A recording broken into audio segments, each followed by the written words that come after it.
Good morning, good afternoon, good evening. Welcome to our investment philosophy here at 90 Capital Group. Thank you guys for joining us. I know there's a lot going on right now, but I do appreciate the time. Today, we are going to talk to you strictly about investing, strictly about our core philosophy on investing, and hope that you get or gain a little bit of information on what our core thesis is and how you should invest. So today, as you can see the screen, this is our investment philosophy here at 90 Capital Group and what you need to know. My name is Kevin Thompson. I am a retirement income certified professional and a certified financial planner. What is a certified financial planner? They are bound by the CFP Board of Ethics, which means that they have a responsibility to act in your best interest. Yes, in your best interest. They're not going to sell you products or services that you don't need. They will be the ones that have to act in the best interest of their client always. So if you're looking for that person that can act in the best interest of their client at all times, not have to go out there and do commission-based products and businesses, things like that, these are the individuals that you need on your side. And these are the people that can help you through the process. Certified financial planners are people that have CFPs or have some type of designation on their behind their names. It's very, very important. I played a couple years in Major League Baseball, as you can see, in 06 and 07 with the New York Yankees and Oakland A's. And I founded 90 Capital Group in 2017. If you have any questions about the advisor that you see or the owner of this firm that's speaking to you today, go down to Apple Books and locate MLB to CFP. It's a book that I recently written. It's about my life. It's about my time coming up in the Yankees organization, one of the classiest organizations of all time. That organization has allowed me to be a better person from a business perspective and from a competitive, or I guess I could say a competition perspective. So they've taught me a lot in that arena. You can also go to our YouTube channel and type in 980s Capital Group LLC to see all of our former or previous podcasts and the upcoming podcast that we'll be having shortly as well. LinkedIn, go to 90s Capital Group LLC. You can go to my web address, www.90scapitalgroup.com. Schedule an appointment, go to the book now link. You can schedule an appointment directly on my calendar, or you can email us at 9innings@9icapgroup.com if you have questions specifically about tonight's information. So what's really important when we talk about investing, it's not about the stocks out there that we all know and hear about on a daily basis. We hear about, stocks that have gone up tenfold in a matter of days. We hear about people who have made tons of money in the stock market in a matter of hours. But what you don't hear about are the tens, hundreds, and thousands of people that are consistently losing in the stock market because they don't hold these core tenets in regards to overall investing. So today we're going to talk to you about a couple of rules around investing and what our core philosophy is. So rule number one, do not invest money you cannot afford to lose. Again, do not invest money that you cannot afford to lose. What do I mean by that? Well, a lot of us may be investing dollars right now, that hoping that we can get a quick flip on those dollars and take them right out of the stock market. Yes, you can possibly do that. No, it's not in the best interest to do that at all times, because what do we do know? We know that sometimes when that happens, your trade now becomes an investment. And what happens there is people buy something at a high price, then they'll say, I'm just going to wait to get it back. Well, that's not what we do here. That's not any of our core tenets, our core philosophy. So rule number one, do not invest money you cannot afford to lose. So let's talk around that a little bit.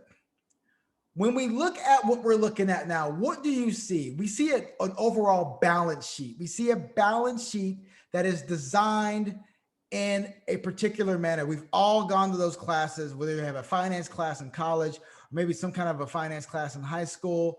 We start here with assets, right? We have assets in the blue box. Assets, personal property, things that you buy like jewelry, watches, things like that, cars, personal property. Savings, things that you can get to very, very quickly. CDs, checking accounts, savings accounts, things like that. Investment accounts. Maybe you have a brokerage account sitting outside. Maybe you have some other municipal bonds and things like that sitting outside in some kind of brokerage accounts, things of that nature. Retirement accounts, 401ks, 403bs, qualified plans, IRAs, simple SEPs, things like that. These are designed for one purpose and one purpose only, to get you to retirement. Of course, we have real estate. Real estate is very important. Most of us may or may not own a home. We may be renting, things like that, which is okay. But we also know that back in the day, real estate was one of the quickest and the easiest way to attain wealth and increase your net worth in the United States, which still holds true to a degree. Also, business interest. Business interest, whether it be a business that we're on that we started 10, 15 years ago that we're looking to sell now. There is a valuation of our business. If you have any questions about business valuation and you're looking at this, feel free to call us. We can definitely help you out with that. Now, on the other side of the fence, we have what we call liabilities. Liabilities are things that bring down your net worth, things that bring down your asset column. For example, we have your credit cards, your loans, all these different things that have interest rates tied to them because you're borrowing money. Those are short-term loans, short-term debts. Taxes is that invisible hand that's always there. It's Uncle Sam. He's always at the barbecue, right? Uncle Sam's at the barbecue, always asking for stuff, and he's always wanting his money. So Uncle Sam always has that invisible shadow, or that shadow that's always behind us. Of course, our mortgage, if we have a mortgage on rental properties or our real estate, there may be things that we owe there in regards to our liabilities. And of course, business debt. Most of us don't start a business with 100% cash. So what do? We go to banks and borrow to build our business. And therefore, there's a business debt, and we end up paying that business debt off over time when our business becomes very, very successful. But when all this comes to play, it leads us to this number here, which is a net worth number. This net worth number is very, very important. Why is it important? It represents all the decisions that we've made in our life.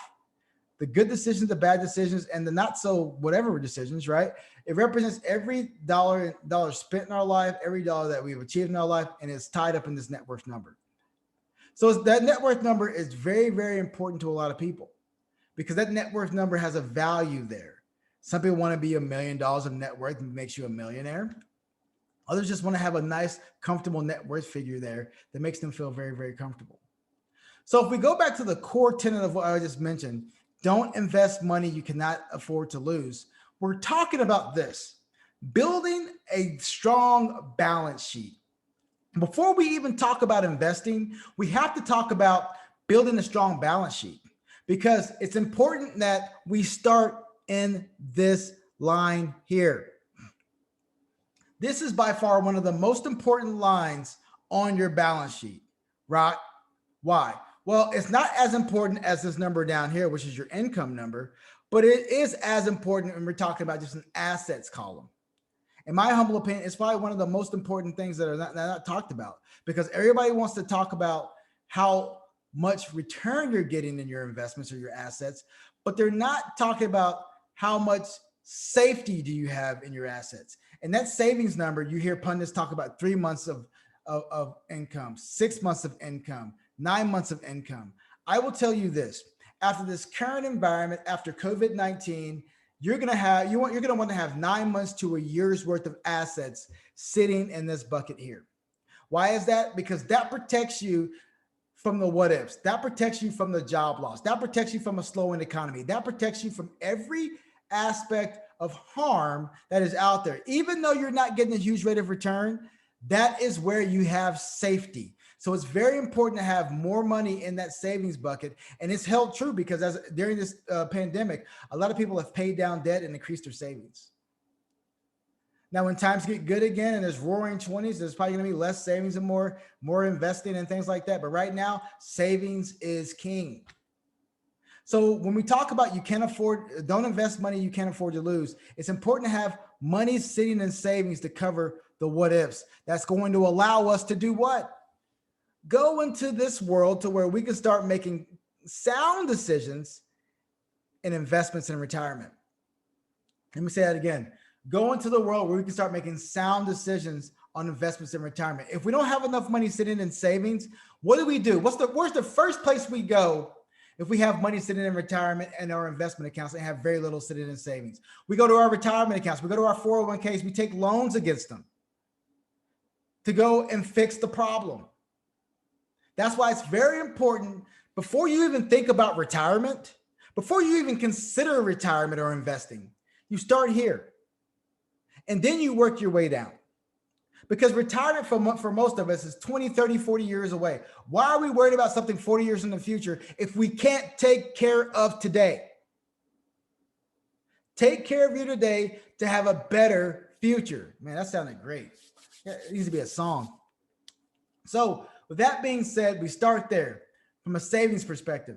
Part two, now let's get into the sexy stuff. Now we can start getting sexy. Now we can start getting really into what we came to listen to today. The investment piece. Everybody loves to talk about investing, but most people don't understand the facts around investing. Most people think they can go in and find and let's start over here, and find a particular stock, find a particular market, find a particular asset class, and do very, very well over that in that asset class, which is absolutely the case. It could be the case. But I'm gonna play a little game with everybody here.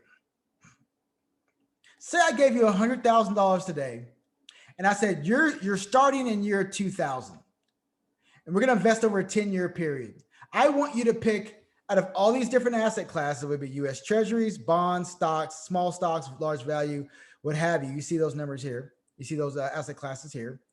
I want you to pick the winners and losers in any given year over a 10-year period, because I think you're the man to do it. You're the woman to do it. And I want you to invest for me. So they give me the money. I have $100,000.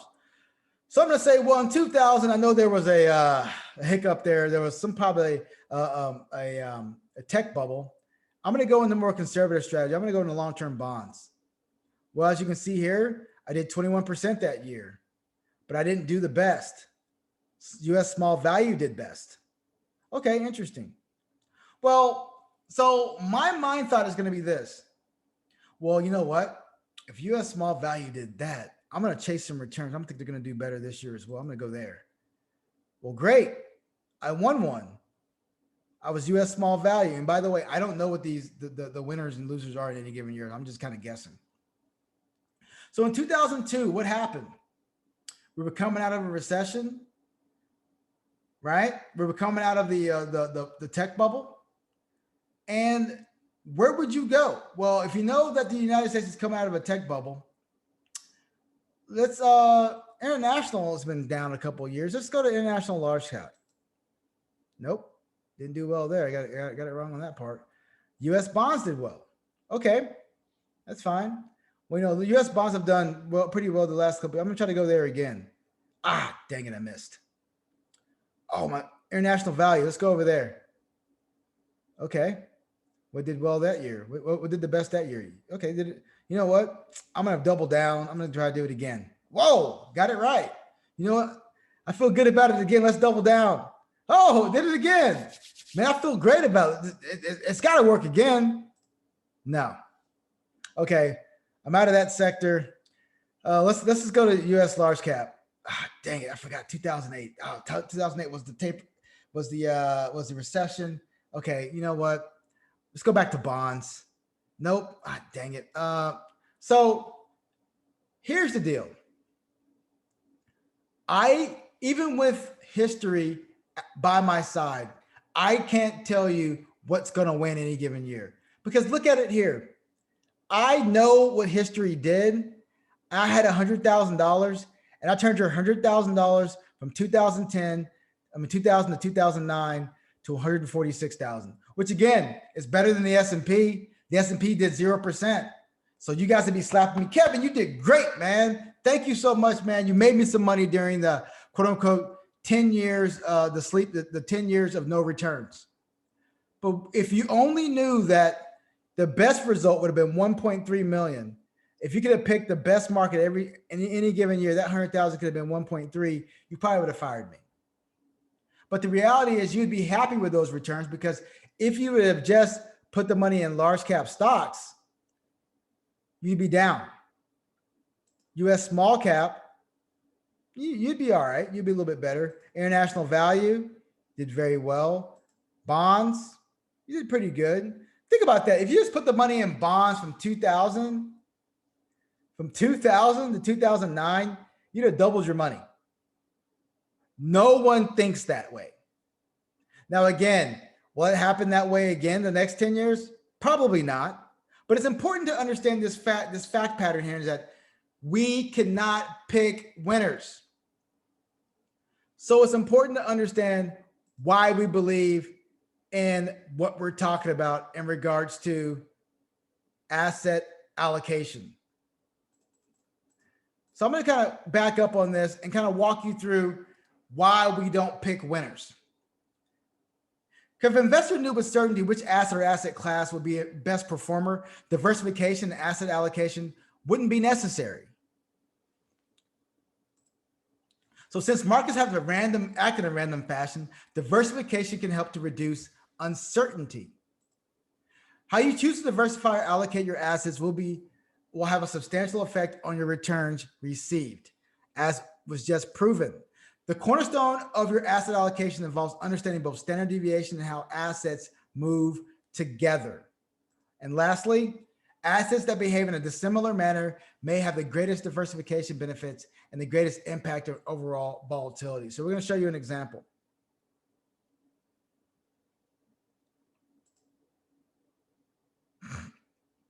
I like using this example of an ice cream shop, right? So when temperatures rise in the ice cream shop, ice cream sales increase, which is very simple to understand. When temperatures fall, ice cream sales decrease. So temperature and ice cream are highly correlated. They basically move in the exact same direction. Now, what's important to understand is that if temperatures rise, sales rise, temperatures fall, sales fall. Now, how can we diversify our exposure to correlation? One would say, let's add another product line here. Let's talk about hot coffee or hot chocolate. Hot chocolate, we know that in July, those sales will be down. In December, the sales will be up, but in June, the sales will be down. So what are we going to do? We're going to basically know that when the temperature falls, hot chocolate sales are going to rise, temperature rises, hot chocolate sales are going to fall. They are non-correlated assets. So if we're looking to to increase our sales, we're going to have a little bit of both product lines. So as you can see here, in January, hot chocolate does well, ice cream does poorly. In June, ice cream does well, hot chocolate does poorly, and vice versa. So the importance of this is that if we look at it from an asset allocation standpoint, the average return on the S&P 500, let's just say it was 10% with a standard deviation of 18. And we'll get into standard deviation here in a second. Let's just say average return on bonds was 6% with a standard deviation or move from around the average is 8. So let's examine risk and impact on returns and the different asset types and asset classes when we put them together. I think this is very, very important. So let's just say we had large US stocks. Remember the last chart we saw? We talked about if we put large US stocks in $100,000 from 2000 to 2009, you actually ended up with $90,000. Well, let's just say we did that. And we had an average return of 9% with a standard deviation of 18 on average. Right? If we are 100% invested in large US stocks. Now let's talk about diversifying a little bit. Let's say we went to a 60-40 mix.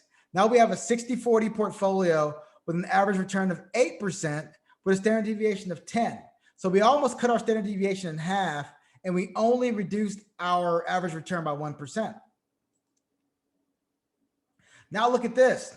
Added in some different asset classes like international stocks and bonds, we've actually increased our average return back to 9% and nudged up our standard deviation just a bit. But here's the ticker. You would never choose to put your assets 100% in large cap here if you know that by diversifying, you can get that same level of return with a lower level of risk. You would never choose to pick 100% large cap with a higher level of risk if you can get that same level of return with a lower level of risk. That's simple diversification. Now we can diversify even further.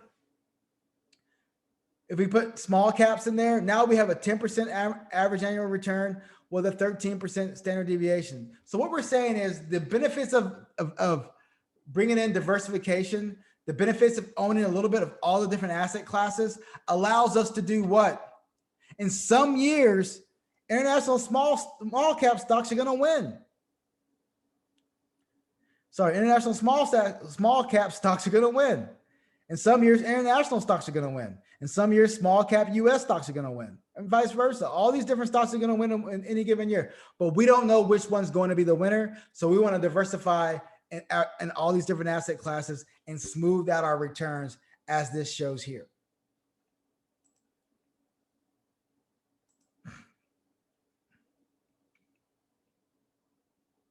So we go into some concept here. Conceptually, we talked about the benefits of asset allocation, but let's talk about why it matters. Let's talk about why it matters. So this is a range of 12-month rolling returns over the long period of time, right? Over a long period of time. Long-term performance. So if you see a 12-month rolling period and you see I'm in a 100% stock invested portfolio, as you can see on the bottom of the chart here, we go all the way from 100% fixed income to 100% stocks. So the range of returns on a 100% stock portfolio looks like as cumulative as 162% to as negative as down as 67% in any given year for the worst returns. Now, if you start bridging that gap and diversifying these portfolios a little bit, you see that your returns come down a little bit, but so does your risk of losing. So the importance of this is that, as you can see here, your numbers here from a standard deviation standpoint, as you de-risk your portfolio, your standard deviation comes down and your compound annual return comes down. So it's always important, which is rule of number 2, is we have to figure out where we fall in the risk tolerance. Before we start talking about portfolios, before we start saying I'm 100% invested in the S&P, I want to buy a so-and-so stock, you got to figure out exactly what it looks like in regards to how you're going to react when markets start to react. How long will it be before you start taking withdrawals? What percent of the portfolio's current value do you believe you withdraw annually? Here's the biggest one. If the market dropped 20% in a short period of time, what would you do?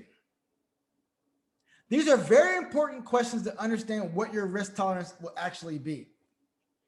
And when we answer all these questions and we get a recommended allocation, we come out to something along these lines here, whether we're ultra aggressive, whether we're conservative growth, or whether we're capital preservation.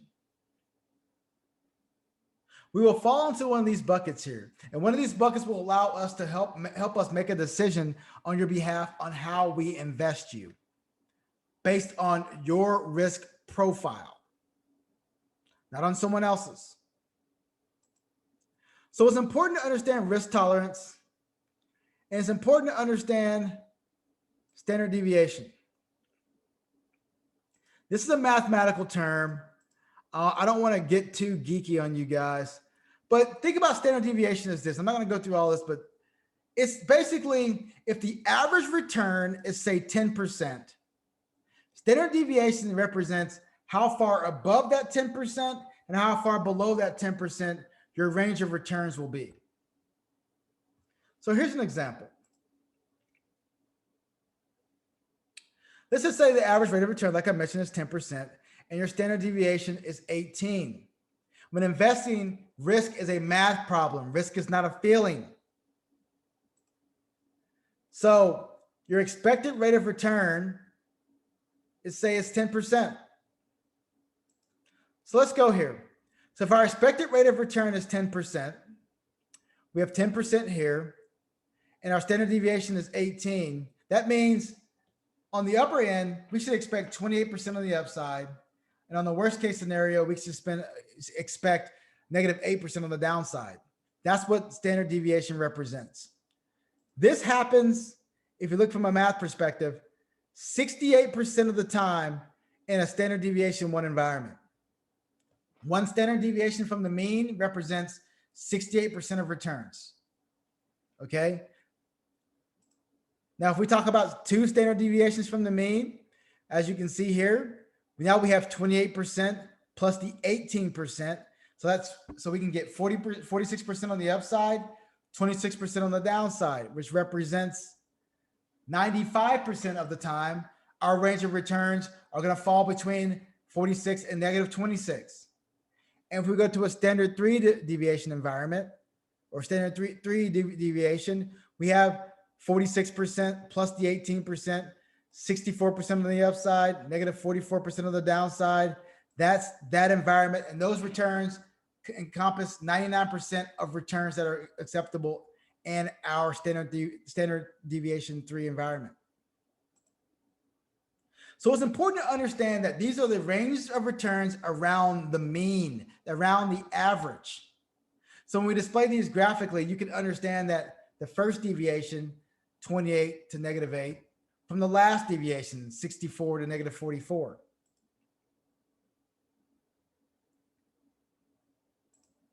It's important to understand that, and it's important to understand, if I want to go back to bring this all the way back to the beginning, what makes investing investing? We've talked about you can't afford to lose, to invest money you can't afford to lose, right? You can't afford to lose money or invest money you can't afford to lose. Part 1. Part 2, you have to have enough savings in your bucket to make sure that you can do the proper investing. So now your investments don't become trades, or your trades don't become investments. We also talked about risk tolerance. Risk tolerance, finding out what your risk tolerance actually is, figuring out where you fit on the risk curve to make sure you're doing the proper things for yourself, or get an advisor, make sure you're getting with a financial professional to help you out with that. And lastly, here we're talking about behavior. Behavior is key. When people follow their natural instincts, they apply faulty reasoning to investing. People think, oh, they have more research. My research says this is a buy. I get a buy signal. I work in the industry, so I know where it's going. I wasn't wrong. I was just unlucky. It was a bad idea, but I don't want to sell at a loss. Or I should have saw that market tank coming. No one knows this. Here's my question for each and every one of you. If I had stock research, right? If I said that I got the next greatest thing, you guys should invest in it, yada, yada, yada, why would I tell you? Why would anybody tell you that? If they knew for a fact that this was going to work, why would they tell anyone? So they don't know, so they sell you their research to get your money. And when one out of 10 stocks work, they look like a hero. So it's important to understand that we're not trying to guess or invest in stocks and try to pick the next best thing. We're just trying to do what's right for the client. The whole market is a roller coaster of emotions. Market goes down, investor gets nervous. Should I stay? Should I go? Market is on the rise. Everybody becomes optimistic. Things are improving. Markets continue to climb. Investors become elated. I'm doing great. I'm the next Paul Tudor Jones. I'm the next Peter Thiel. I'm the next Peter Lynch. I get it. I'm the greatest investor of all time. Investors start to grow anxious because the market kind of just starts holding steady. Man, should I stay or should I go? Where's the next big move? The choices made by the investors are often tied to emotions, and rules typically take a back seat. It's time for us to basically Get rid of all the emotions, because what's going to end up happening is you're going to do your own online research, hire a robo-advisor, and have them pick stocks for you, which is fine. That's what you want to do. But you can also hire a professional like myself. I know I'm talking my book, but hire someone who helps you stay the course, who doesn't allow emotion to take over you. Why do I say that?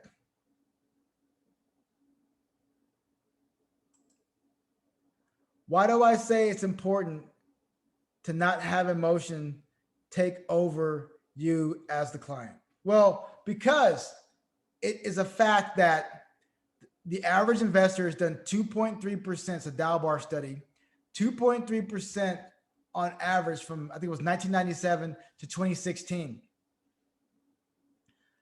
A 60-40 portfolio did 6.7%.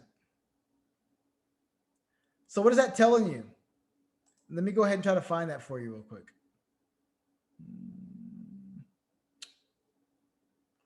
I think it was under concept. Here we go. Under concepts.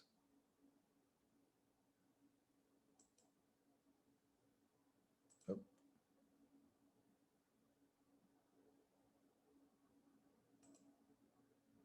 Here we go. This is common investor behavior. The average investor has done 2.3% since 1997, between 1997 and over a 20-year period. And a person just sat there in a 60-40 boring portfolio or a 40-60 boring portfolio has done 6.9% and 6.5% respectively. Or if you just bought the S&P 500, did 7.7%. So this shows you that the average investor is in and out of the market based on emotion. We cannot be that person. It's time to pick that financial advisor that'll help you stay the course. Also, chasing performance. Like I mentioned to you before, we had small cap stocks, large cap, international, long-term government bonds, treasuries, diversified portfolios. You look at the gray box right here. These gray boxes are never on the top. They're never on the bottom. They are in the middle. The diversified portfolio is not going to win any given year, but it's dang sure not going to lose you any given year. And it's going to get you those nice set of returns over a long period of time with what? Less volatility. So what are we teaching you here? We keep hitting you over the head with the same concept over and over and over again. It's not about going out and finding a financial advisor, which again, I would love for to be your financial advisor, right? I'm a CFP, I'm an RICP, I got a bunch of alphabet soup behind my name. I love what I do. I love helping people, but it's not about getting a financial advisor. It's about you controlling your behavior. It's not about the next great stock, buying call options on certain stocks, not about all that stuff. It's about investing over time, certain amounts of money, small amounts of money, large amounts of money, whatever the amount of money is, but actively investing over time into diversified portfolios that'll get you the best returns for you to handle the volatility. So let's go back. So rule number one, don't invest money you cannot afford to lose. Rule number two, increase our savings, because the amount of savings we have, I believe 9 to 12 months of savings is pivotal, because if we have enough savings in there, we can effectively and efficiently invest and not have to do what? Sell out of our assets to take care of today. Don't worry about tomorrow. Take care of your today so you can have a better tomorrow.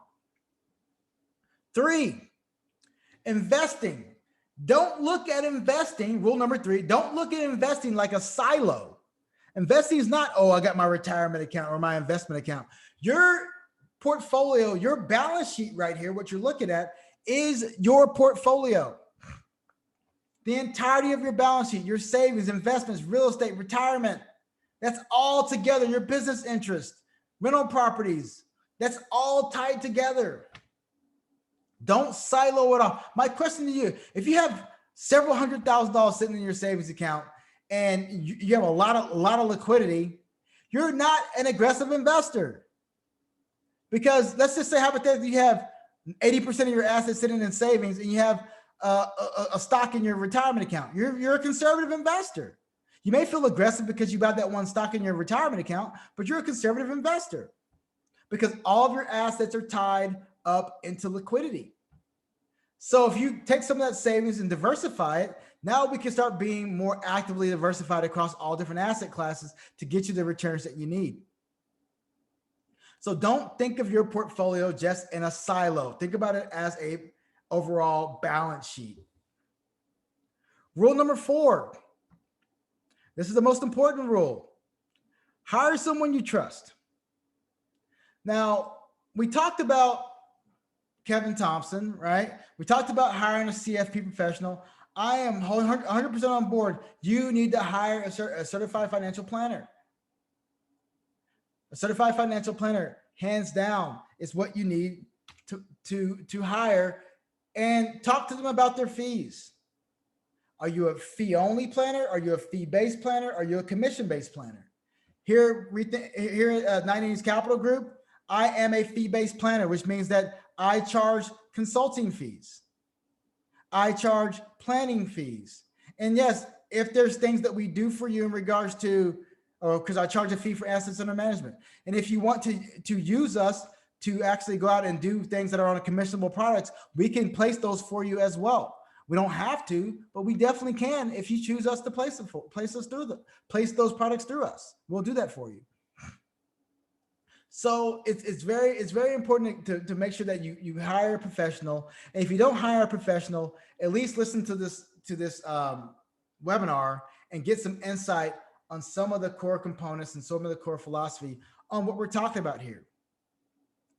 And the last rule number 5, control your emotions.